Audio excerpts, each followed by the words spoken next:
So glad to see you all here on a holiday weekend. Glad that you came out. I see a few new faces. Look forward to catching up with some of you after the service, if you care to. But I hope you've had some rest this weekend, maybe some excitement with some fireworks. Maybe you spent some time keeping dogs from losing it. But I invite us all to take a few minutes right now to get grounded before we enter into our sacred space together. And I ask you to respond to me as I say, come as you are, aching, tired, joyful, or seeking. Here we are woven together in love. Set down what you carry and let this be a place of rest. Here we are held in hope and mercy. Be present to yourself, to each other, and to the divine life that flows through all things. Here, together, we find the common thread of divine life that connects us all. This common thread of divine life in which we live and move and have our being together. Our God, who is lover, beloved, and love overflowing. Amen.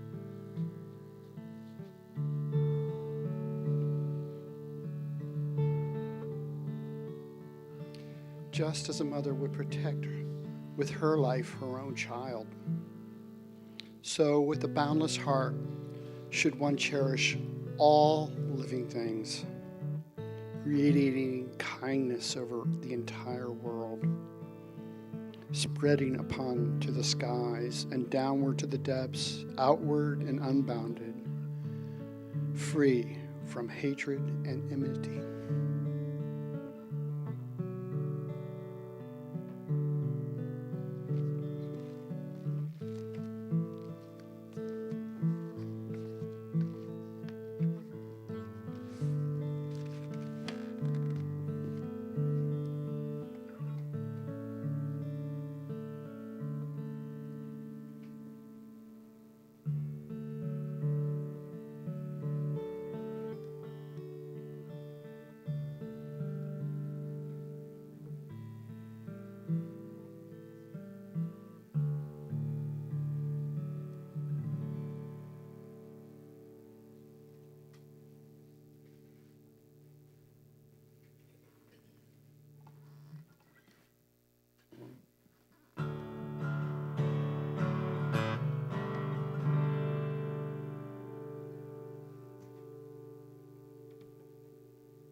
God of the movements and martyrs, God of the powerless child, God of the hurt and the hopeless and unreconciled,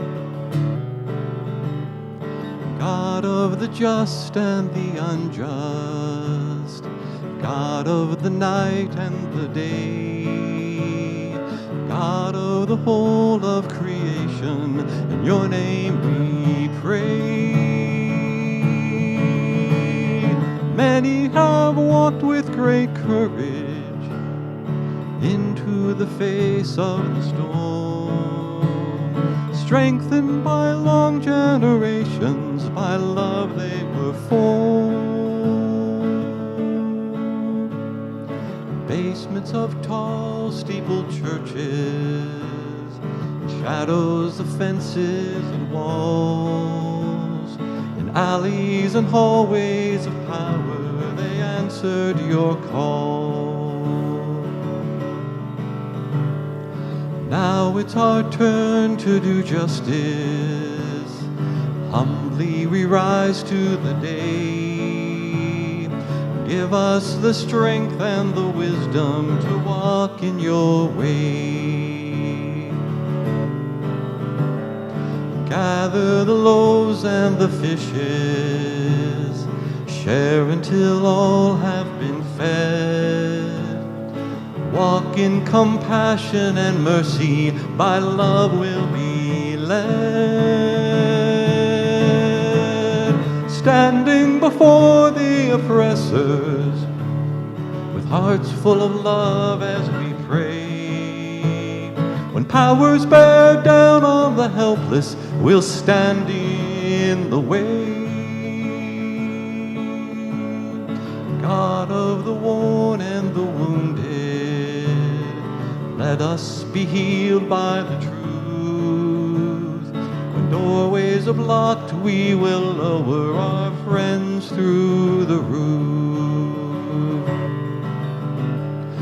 God of the circle that holds us, God of the ones pushed away, we will reach out to our neighbors, in your name we'll say.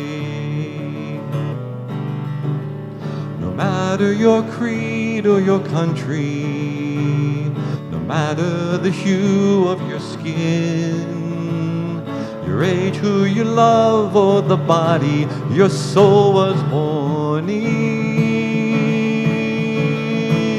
No matter the places you're broken, no matter the things you have done, lay down that weight on the altar, a new day's begun. You are a child of the cosmos, you are beloved and known. Join us in work of the kingdom, we welcome you home. Join us in work of the kingdom, we welcome you home.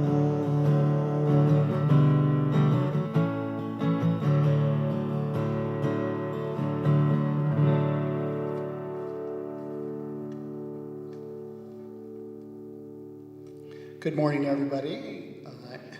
Welcome. My name is John, and is there a little echo effect, maybe? Anyway, so if you're here, whether you're a new first timer, old timer, you've been away for a while, or you've just kind of walked in off the street, welcome. And as we always say here this week, if you're here, you belong, and we welcome you. If you want to know a little bit more about our community, you can click on this QR code here, and you will have a zero pressure email sent to you, and find out about what's going on in our community. And even if you want to connect with a live human being, which is maybe the best way to know about what's going on in our community and how you can connect firsthand, to find out really about how we do this journey of transformation together. For when we do this together, we go much further than we ever could on our own. And so I just welcome you for that.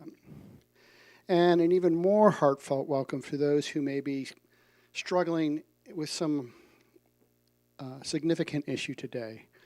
We have a person down our hallway here who is a listener, who can be an ear or shoulder to lean on and cry on, to be a listening to maybe an ache that may be going on in your own life. And so they are down there. This week, our listener is Cherie. So she'll be down there for a few minutes if you want to go down and spend a little bit of time with her. Now, let us say, as we say each week, if you are here, you belong. We are, every one of us, carriers of the inner light.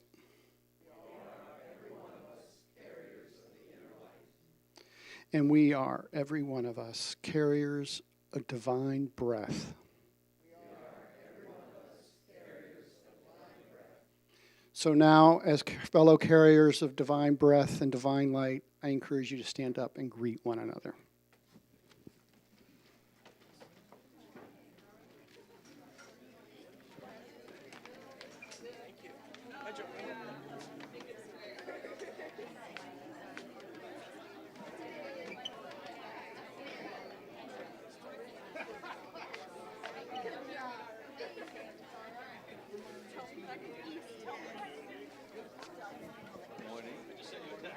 Crochet, and it's, but I used to do very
My shushing. Shh.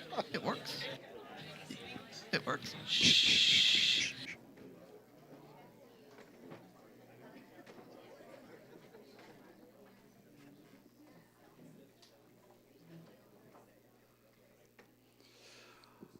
Well, we have a lot going on in our community, and here are a few of the things coming up. I'm not going to go through them all right now. There are 3 ways to get access to this information if you want to know what's more going on. We have our website, we've got our church app, and we've got our newsletter, which you'll receive as well. But first today, we want to just kind of introduce this upcoming Saturday is a big event for us, coming together and to serve as a greater community. Saturday morning at 9, join us at Noble at the Note in the Pocket warehouse to start donating some clothing. Children 13 and over can volunteer. It's a great way to come together and do something tangible for the folks in need. And if you want to, attend the one-way meeting as well, which we hope at least 50 of us will do. You can leave there at 11 o'clock, because at noon, we are asked to join with representatives from many other faith communities at Watts Chapel to hold local and state elected officials accountable for commitments that they made to expand affordable housing across Wake County. And today, we are fortunate to welcome One Wake's lead organizer, Stefan Whitley, to say a few words about the importance of this and the importance to show up for it. Stefan, you come on up, and I'm going to hand this mic for you and take it from here. Good morning, everyone. My name is Stefan Whitley. I'm the new lead organizer for One Week, as was said. Just so everyone is familiar and understanding what One Wake actually is, One Wake is a broad-based organization that was put together, started with about 5 or 6 pastors who just felt that they were tired of putting Band-Aids on problems, right? And they wanted to actually change things systemically in a deeper level. And so they got together trying to figure out how the faith communities could come together possibly and make larger change. Those 5 or 6 pastors turned into now 47 dues-paying member institutions that come together collectively to be able to make large-scale change in Wake County. And it just so happens that this church, Common Thread, is one of those organizations, right? Well, institutions. And so I hear a lot of people in this work say that we're going to work with One Wake, right? That we're going to support One Wake. But in actuality, if you are a part of One Wake, a dues-paying member institution, you're actually you're a part of One Wake. And I think that's very important for people to understand, because sometimes we feel like we're going to aid alongside someone or people, but instead it should be that we are actually owning this organization, understanding that one day it might even help us with some problems that we may have just as Common Thread alone, if that makes sense. So as was said, we're working right now, our largest campaign is on basically trying to build 1,000 affordable homes and 1,000 affordable apartments. And in order to do so, of course, we need city-owned land, city, county, state-owned land, more resources in terms of a bigger budget for affordable housing. And we've been pushing elected officials to do so. We started this campaign about 3 years ago, and in the beginning, we got very little buy-in from our elected officials. We asked them to come with us to tour Nehemiah, a project that we did in Brooklyn, where we built over 6,500 units of affordable housing for low-income homeowners who probably never would have been homeowners, that now have generated over $2 billion worth of generational wealth. And when we offered them to come, only one elected official came. And so we had to figure out how can we get them more involved. We understand if you have power, the more power you have, the more likely people in power, decision makers are to work with you because it's in their best interest. And so we started really digging in and building our power. So over that year, we ended up putting last year, October, 1,000 people at Watts Chapel Church, which was just discussed. And we offered elected officials to come during their election season. So all of them came because it was election season, right? It made sense for them to come, right? And so they showed up and they did make a bunch of promises. And they promised to work with us. To our pleasure, after them seeing that we actually could put 1,000 people in a room, this year when we asked them to come again to Nehemiah, we actually got 8 of them to come this time. So we went from 1 to 8 elected officials to come. Every city council member except for 2 of them came, including the mayor. And so we've gained a lot of traction in the sense of getting recognition and a bit of buy-in, at least verbally. But we have to keep pushing until we actually are building those homes, correct? And so in the spirit of holding them accountable as well as holding ourselves accountable, because we said we would put another 1,000 people in that church this year, this coming Saturday now, because it's already Sunday, Tom is flying, we plan on having 1,000 people at that church again, at Watts Chapel, at 12 o'clock. I would say if y'all can leave before 11, you should do so, because it's going to be a lot of people, God willing. And if so, it might get difficult to get in. And so at 12 o'clock, we'll get started. The doors will open at 11 o'clock. And this is just basically to hold them accountable, to say, you promised 4 things. Where are you on those 4 things that you promised, right? As well as we have about 3 other acts, new acts that we want to really generate the ability to build this housing. We've actually identified some land that the city and the county owns jointly, which is over 400 acres of land, and we're asking for 100 acres of those. And so we'll expose those things as well. I think, Doug, if I'm not mistaken, I sent you an email with the rendering of that you can share with everyone if you like. But just really, really hopeful that, as was said, you can get a large group of people from here to show up.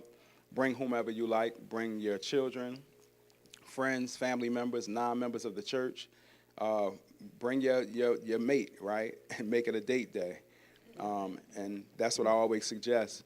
But I just really thank everyone for taking the time, hearing me out. I hope to see you all Saturday. And if there are any questions, yes, Doug. Let's say we get there, and ideally, we cannot find a seat. Is it going to be streamed? Can we sit outside on our phones and watch? Yes, we'll have it live streamed. I'll get the information to everyone by the middle of this week exactly what platform we'll be using. However, if I can get a commitment from the church to have a certain amount of people there, we will have seats put to the side specifically for you all. Again, still show up early though, but of course, if someone is not able to make it, live streaming and watching it is a great way to do so. However, I will say, in my experience, when you're in person, folks take you way more serious, and so it's very important. Thank you. Is there anything else, Doug, you want me? Because it's a holiday weekend, likely won't be able to do this, but if we could get a show of hands, folks who are interested in kind of the rebuilding of our one-wake, common thread one-wake team, maybe we could get a show of hands. Anybody could stay after and talk with Stefan. Anybody free afterwards? We've got a quorum. All right, so we'll meet in the conference room right after, and Stefan, I'll let you decide how we're going to spend that time. I've got a few ideas as well. Sure. Well, I look forward to speaking with you all afterwards. Enjoy the rest of your service. Thank you, Stefan. Thank you, Judge. I had the great pleasure of meeting Stefan a couple of months ago. Sat at Panera with Doug and with Michael, and he told me he was from New Jersey, and I said, right on. And then he told me he went to Rutgers, and I was like, yes. And then I asked him if he was a Giants fan. But that means he's a very smart guy, and we should listen to him. So really looking forward to this next week. We have gotten decent-ish turnouts in the past, but we have not hit 50, and I really hope this is the time we do it. We get 50 people to show up, hold these folks accountable for the greater good, for living into that spirit of oneness that we talk about all the time, because everybody we are going to kind of advocate for, they are us.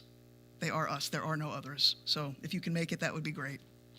And as John mentioned before, if you missed anything that he ran through, you want to know more about what's going on with One Wake, Note in the Pocket, or anything else, you can find out one of three ways: in the Church Center app, on the website, or in the weekly email. All right, folks, we need some live streamers, and I volunteered, but then they said I couldn't do that. It looks fun to me. I think that when I have an opportunity to get back there, I am going to sit back there and learn it all. But it does look fun to me. If you are at all, tech inclined, and this thing seems like a thing that you might be interested in doing, just check in the back or check in with me. Hopefully, we get a few people who are interested. We got 2 of our live streamers are stepping down for personal reasons, which means we have pretty much Jen and Cherie right now are our live streamers. Inder is coming on board, but we could use 1 or 2 more, particularly to kind of take on a regular Sunday during the month, and then sometimes we have a 5th Sunday, and sometimes people can't make it. And so if we could get a few people trained on that, it's a lot of fun back there. There's camaraderie. Consider it, because it is an important thing that we do for the folks who can't be here and for the folks who want to see what's going on if they can't make it on a Sunday morning. So it's a ministry, if you will. So if you're interested, please just let one of us know. And with that, I would like to ask everybody to get comfortable.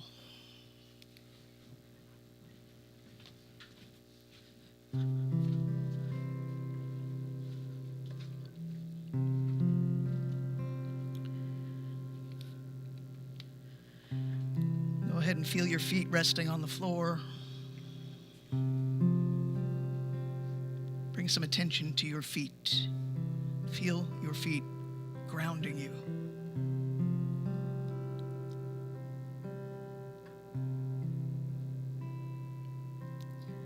Just let your hands rest softly on your legs or your lap. Allow your shoulders to drop. And Let's take a few deep breaths together.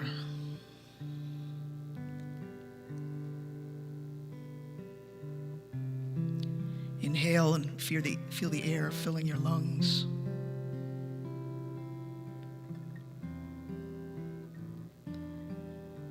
And exhale and just let go of anything you don't need to carry right now.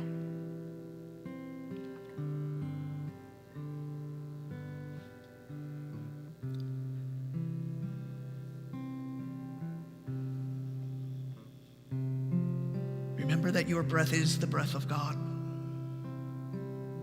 God animating life within you.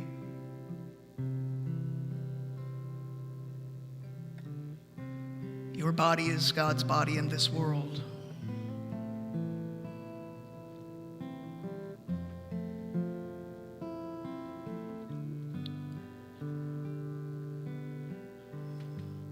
And what we just heard from Stefan was a plea for us to show up.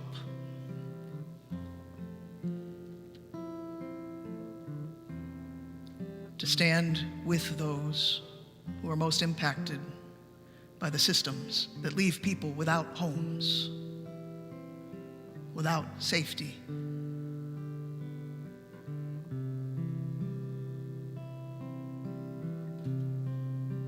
The systems that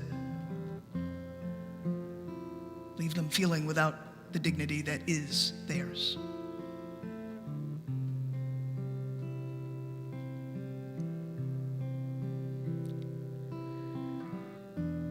Many of us are also carrying our own wounds this morning. Grief, disappointment, fear, exhaustion.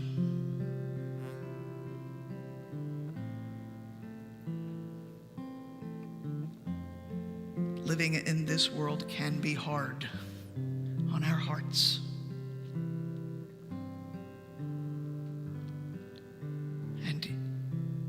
It can be life-giving when we are grounded and we live from our deepest, truest selves.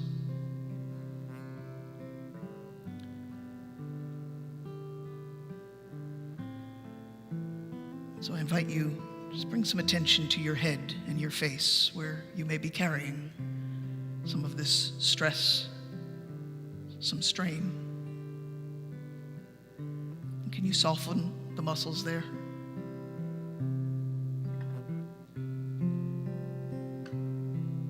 Your neck and your shoulders, whatever tension you find there, see if you can soften and relax.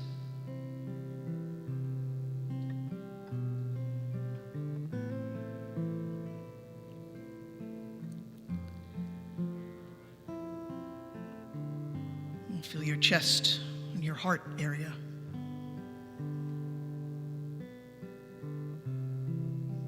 Maybe your heart is carrying a heaviness this morning, or maybe there's spaciousness. Whatever is there, just notice.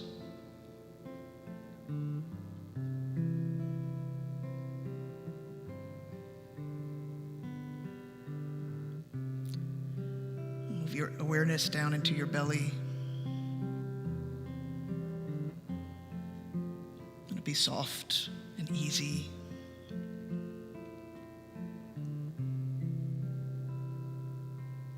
This calm flow down through your hips and your legs, right back down to your feet. Feel the support of the ground beneath you.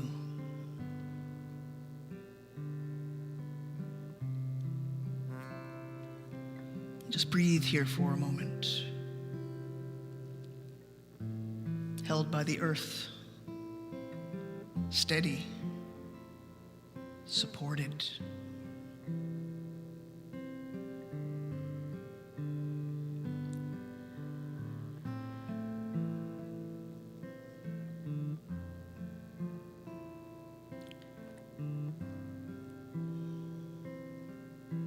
From this place of gentle awareness, we're going to invite love to rise up within us.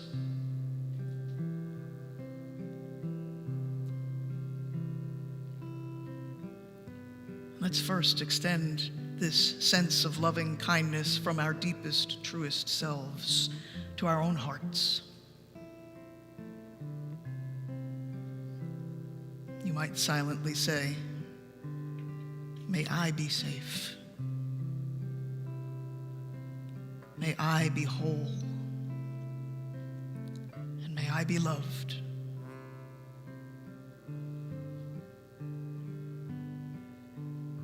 Maybe repeat that again to yourself with kindness and love.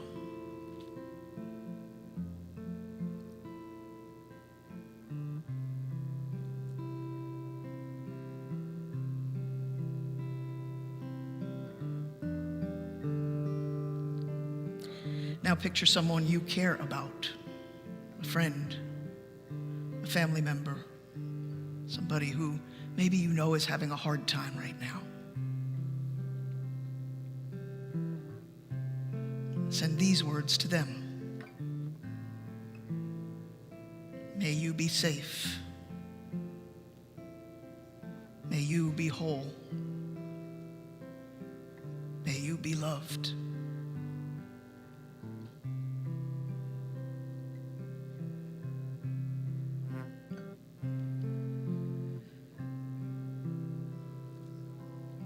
As we sit in this room, let's remind ourselves of our heart connections, our real heart connections, one to another, to everyone on this planet.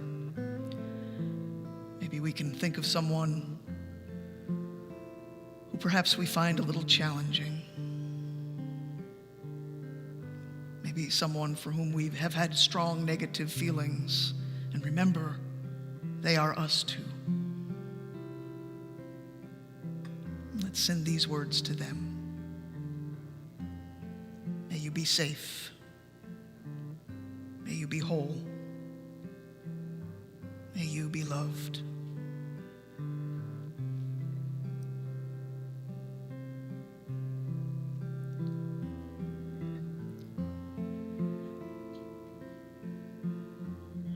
Now just imagine the people in our community who are struggling.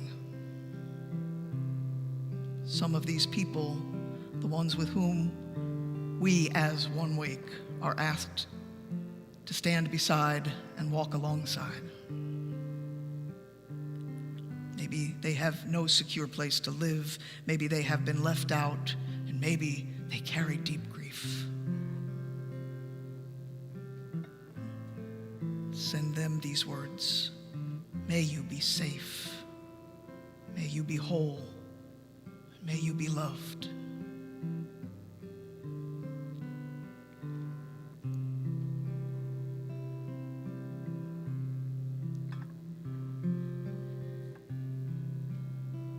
And now let your love ripple out even farther to all beings everywhere. Victims of war, persecution, of injustices of every kind. Everyone who is hurting, everyone who is healing, everyone searching for peace. The peace that passes all understanding. And offer this blessing in your heart to them. May you be safe. May you be whole. And may you be loved.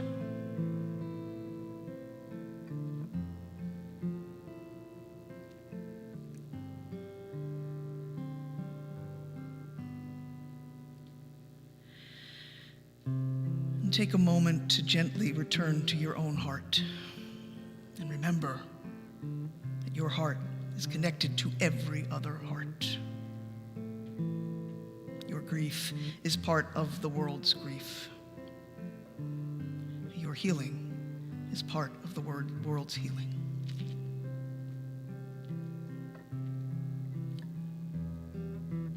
Take a few more steady, slow breaths. And when you're ready, gently open your eyes and come back to the room.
So if you were here a couple of months ago when Suzanne got up to speak, we talked in What Are You Thinking About how most of us are afraid of death, but the number one fear that people in our culture have is public speaking.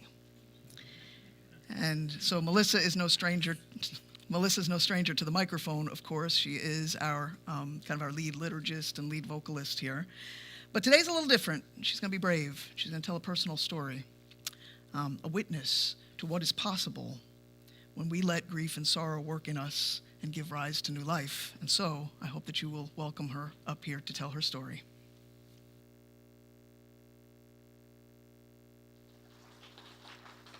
All right, and which one goes? Okay. Okay. The clicker seems like a lot of power that I am not worthy of, so, okay.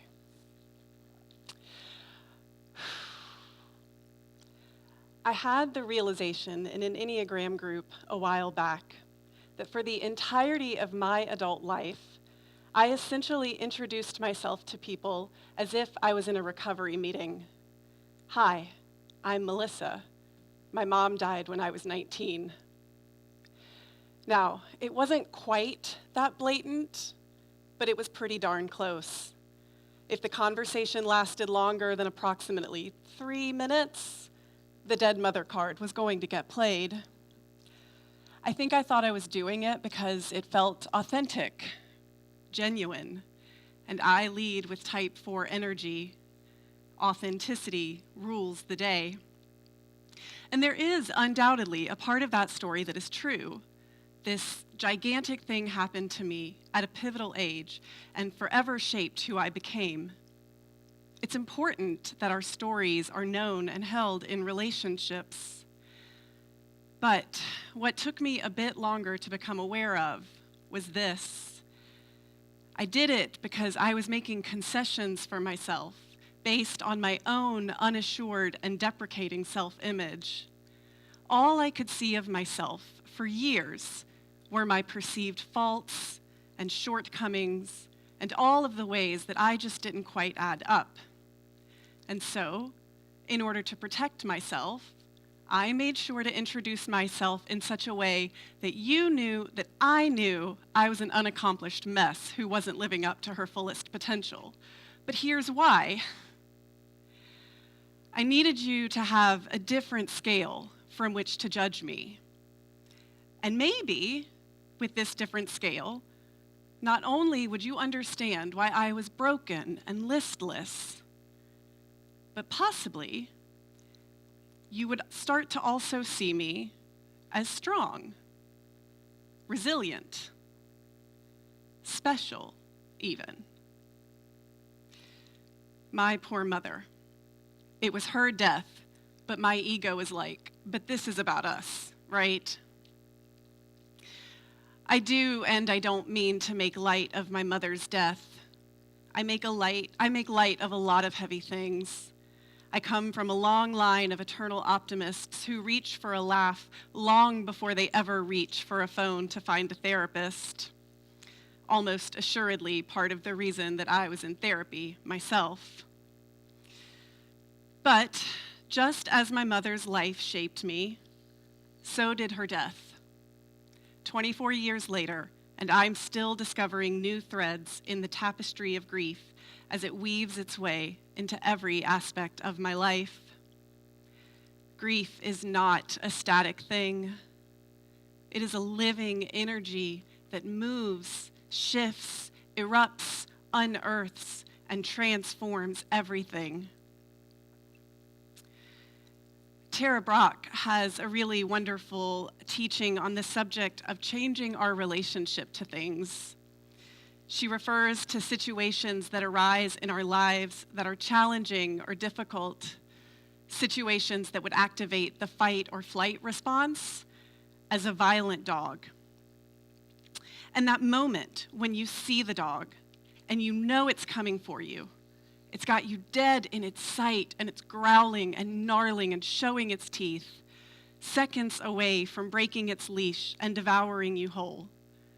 In that moment, you have two choices.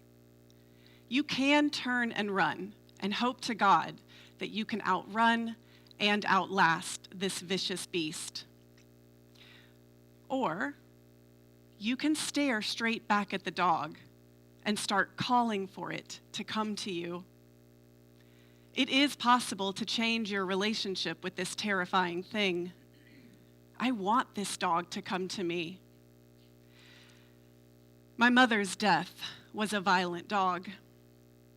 And in that moment, two seemingly contradictory things happened, because life is complex and paradoxical, and nothing is ever as binary as we think it is or would like it to be. On the one hand, I did a very good job of calling that grief to me. My grief was the center of my life. I lived in it. As far as I could tell, I let it consume me. I thought about my mother all the time. I wrote introspective, emotional pieces about her on every anniversary. I talked to her. I sang songs that stirred emotions of grief and reminded me of her. I became obsessed with finding old pictures of her. I loved pictures of her as my mother, but I really loved pictures of her as a young woman in her early 20s. I grieved the loss of never knowing that woman, not even retroactively. In almost every way, my life became fixated around the idea of grief. And for longer than I would like to admit, I thought that meant that I was grieving, that I had grieved. I also assumed, as stated above, that this was where all my pain and suffering had come from. That this grief, this fracture, this separation, this is the reason I was broken. This is what made me different, not like everyone else. This is the reason I don't have what everyone else has. I used to liken it to a race. Because she died my freshman year of college, I described it like I was standing at the ready, at the starting line of the race of life. And just as the shotgun sounded and people started sprinting, collecting degrees and careers and spouses and children along the way, something tripped me right as I started to run, breaking my leg and forcing me to sit down on the side of the road, right at the starting line. And even after sitting for literal years, when I finally got up, I couldn't run. Because it turns out that staring at a wound for an extended period of time is not the same thing as actually addressing a wound. I had to hobble, and there were no accolades, or worse, viable partners left to grab. I would have to limp home alone. It wasn't all sad. I could sometimes see the beauty in walking slowly, taking my time, noticing small things along the way that I probably would have missed if I had been on the hunt for something else.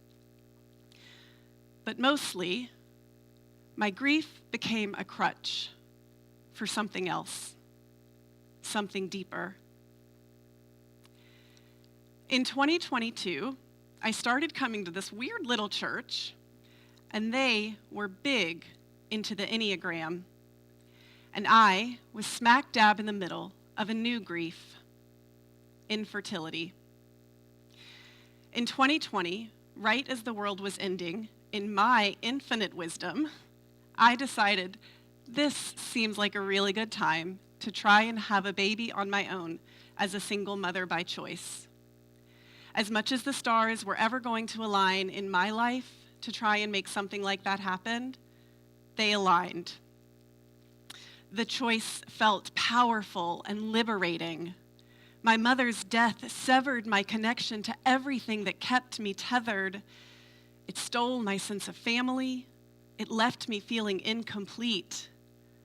What a powerful gift to be able to give myself the very thing that was taken from me. Becoming a mother would make me whole again, possibly even for the first time. I spent almost 3 years walking through the hell that is infertility.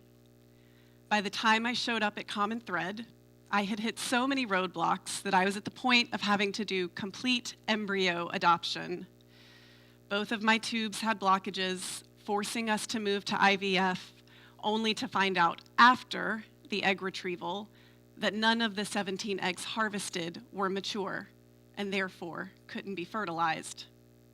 I had given them all of my money and then some and had nothing. I was apparently such a rare case that my 30-year veteran reproductive endocrinologist, a top dog in the field nationally, basically threw his hands up and said, this never happens. Cool. Cool. Not the way that I want to be special and unique. But right before I showed up at CTC, I finally pulled out my Enneagram book that I had purchased at least 3 years prior. I didn't even need the quiz after reading the summaries, but I took it anyway. Undoubtedly a 4. All I needed was the name. The Individualist? Ding, ding, ding. But this is actually great because of course, my motherhood journey would be different. Of course, it would be challenging and wrought with hurdles and not like most people's. But that's what made it beautiful. This was the mid-battle pick-me-up that I needed. Having this identification felt like a suit of armor when I needed it most. So, imagine my not-so-pleasant surprise when I show up to my first Sunday at Common Thread and Robin is speaking about the Enneagram and has the audacity to say, when you find out your type, you find out who you're not. I'm sorry. What? No, wrong. What? Y'all, I am not kidding you. I was sitting in the back of the room and my system registered that as an actual threat. And I remember thinking and saying out loud multiple times that day, week, months, you can pry my 4 from my cold, dead hands. Thank you very much. There's a great quote attributed to David Foster Wallace. Everything I've ever let go of has claw marks on it. It was extremely telling to me that for the next 2 weeks after Robin's talk, I couldn't stop hearing that line. It flashed like a relentless Times Square billboard in my head. When you find out your type, you find out who you're not. And I remember being deeply aware of how it felt like my body was railing against it.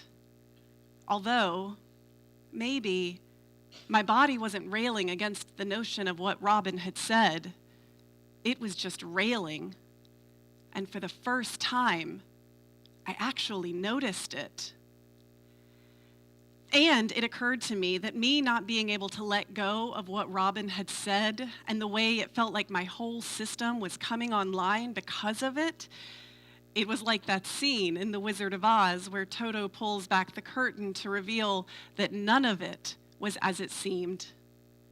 It was like my brain was subconsciously saying, pay no attention to the man behind the curtain. And that was very suspicious. But what do I do now? For the next year, it's almost as if I went in reverse on purpose. If this is indeed not who I am, then I need to find out everything it says about who I think I am. The evidence that it was me, to a T, was very, very compelling. The more I read about my type, the more attached to it I became. The scarier the prospect became of not being this person. Sure, the story held a lot of loneliness and suffering, but those were familiar, comforting even. Everything I read supported everything I had ever known and believed to be true about myself. And for someone whose main motivation is to be known, the request to give up the only identity I had any memory of was legit scary as hell. Ironically, in an effort to try and separate from my type, I briefly became more trapped by it than ever before. It was becoming uncomfortably clear that I was addicted to my ego. So, I believe in the notion that we don't want to stop at our types. The purpose, I believe, is to move beyond them, to round out our existence in the ever-flowing journey towards greater fullness. However, as with everything, the only way to move past something is to move through it. This is what we refer to as both a callback and a foreshadowing. The second thing I would end up learning about my grief. In order to know who we're not, we have to wake up to who we think we are. So, since I'm up here today, my plug for fours and people who love and or have trouble with fours. If eights are the assholes of the Enneagram, then fours are the insufferable egomaniacs. But in their book, The Enneagram Guide to Waking Up, Beatrice Chestnut and Uranio Pace start off each chapter on the different types with a short allegory of that type. Now granted, I picked up this book as my life was literally falling apart. My motherhood journey had continued, implanting a tested and healthy female embryo in December of 2022 that stuck. I was pregnant for the first and only time. I carried sweet Tallulah for 7 weeks. At 6 weeks, I heard her heartbeat, and I got the only picture of her I'll ever have. But at 7 weeks, all I got was the devastating news that she had stopped growing. Her short journey on this side was finished. Her work from the other side will continue indefinitely. At the exact same time, my closest friendship experienced a fracture that was unresolvable by anything less than complete separation. I lost my job, quitting about 2 minutes before I was probably going to be fired, and I sold my house because I couldn't bear the weight of it by myself. I was grief-stricken, mired in shame, alone, terrified, and trapped by my ego. So, when I read the allegory of the four, I cried. And for months, I continued to revisit that story again and again and weep. The story of someone who couldn't stop longing for love, understanding, and deep connection, but who also couldn't stop believing that she was totally unworthy of those things. This line struck a particular chord. Driven by the need to feel connected again, she continued to focus on and experience the emotions she felt about the love she had lost. This is what I mean about how my grief had become a crutch. I have started lovingly referring to 2023 as the year of scorched earth, because Dark Night of the Soul is just too cliche I honestly wasn't sure if I would make it out alive. In my desperate attempt to try and save myself from a spiral that felt sure to consume me, I started working with plant medicines in ceremonial circles. Now, please hear me when I say, I am not standing up here suggesting by any means that people go home and just start tripping shrooms. Not at all. That is not what I am saying. But for me, working with these medicines in these spaces has been a game changer. As a dear friend of mine says, they are not a cure.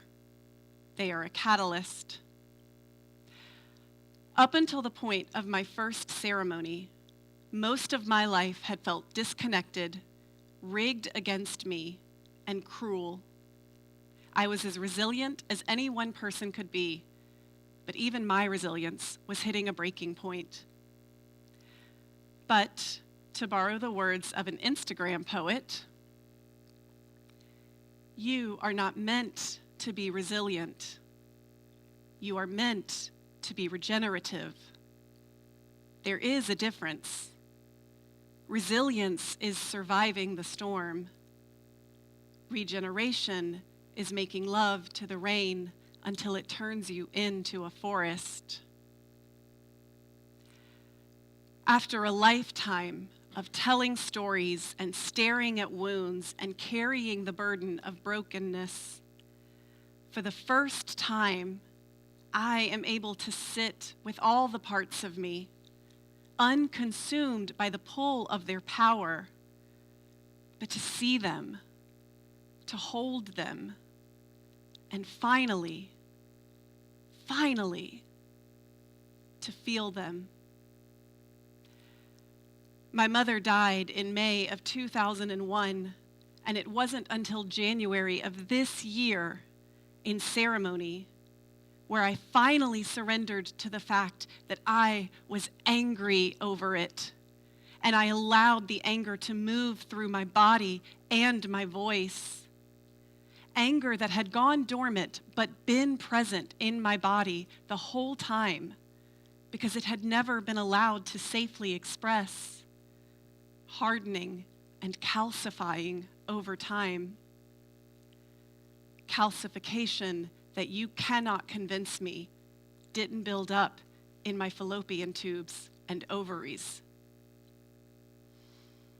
I wail over the loss. I let the grief overtake me, not cerebrally, but somatically, viscerally. I shake and tremble and tremor all over. I fight the ground, not to attack it, but to feel how it is sturdy enough to hold all of me. My grief moves. It devours me, but not to end me, as I had always feared, but to begin me anew, to show me how I was never separated from love. How could I be? I am love.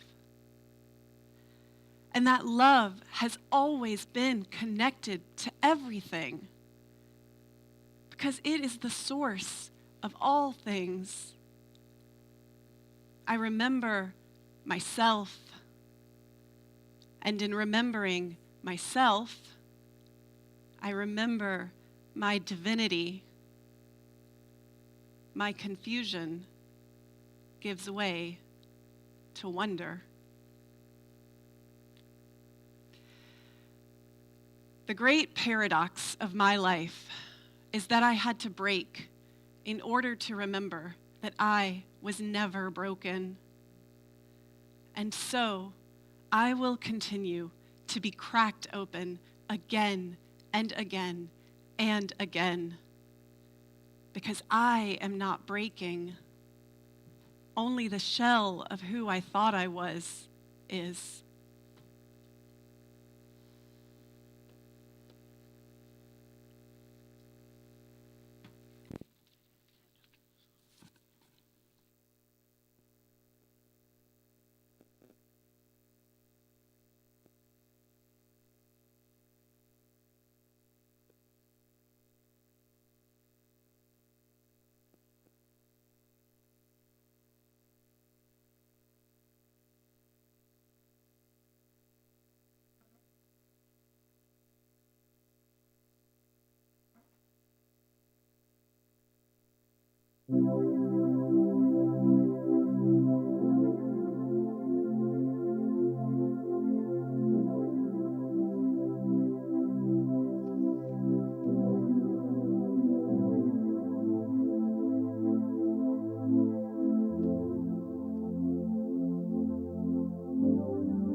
Is it on? Okay, sorry. We start over.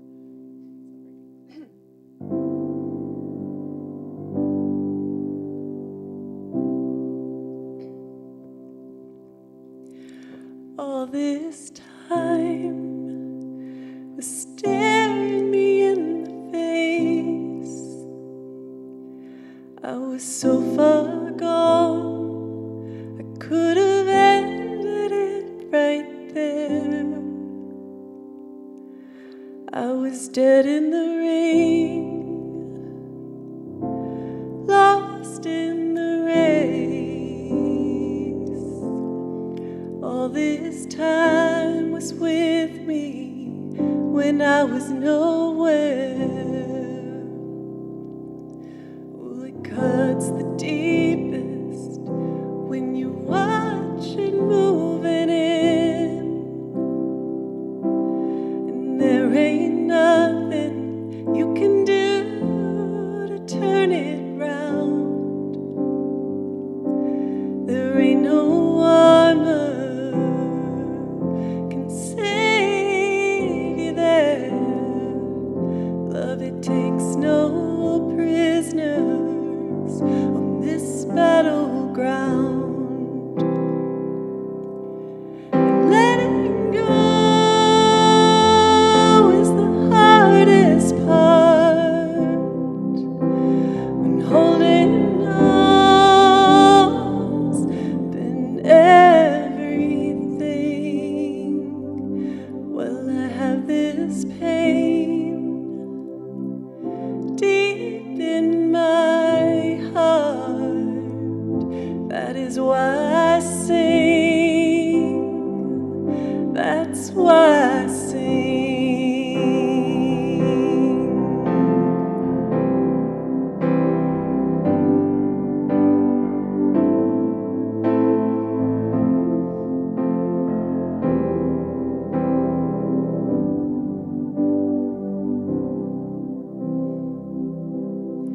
Cut me open when I'm dead and gone. You'll see this one ring stained dark as wine.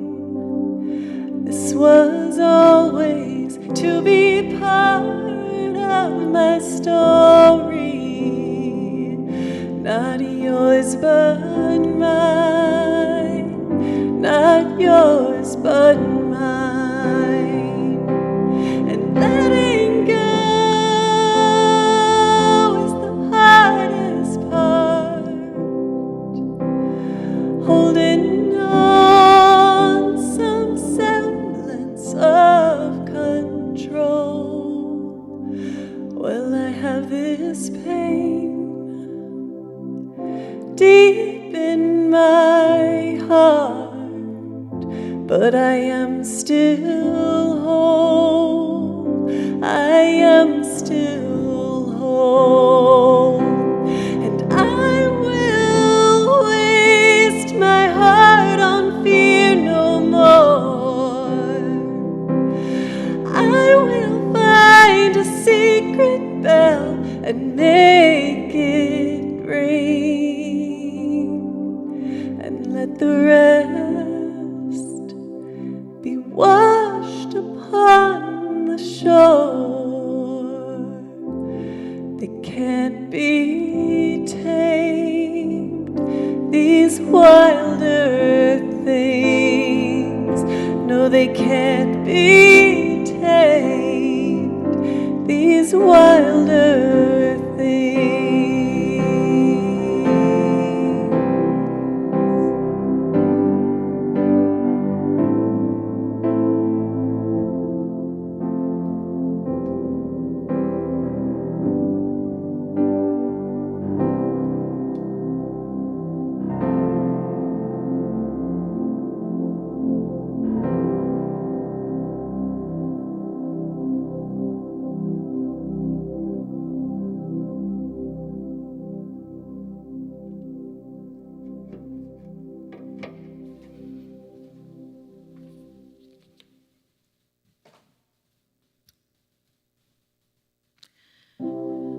Friends on the live stream, so glad that you joined us this morning. We're about to do something here in the room called What Are You Thinking, Sensing, and Feeling, where we'll talk about the lesson, about the service, about what's going on in our lives and what's going on in the world. And you are invited to join some folks who are going to do this in a remote way. If you look below the video, you will see in the comments there is a link to join something called What Are You Thinking?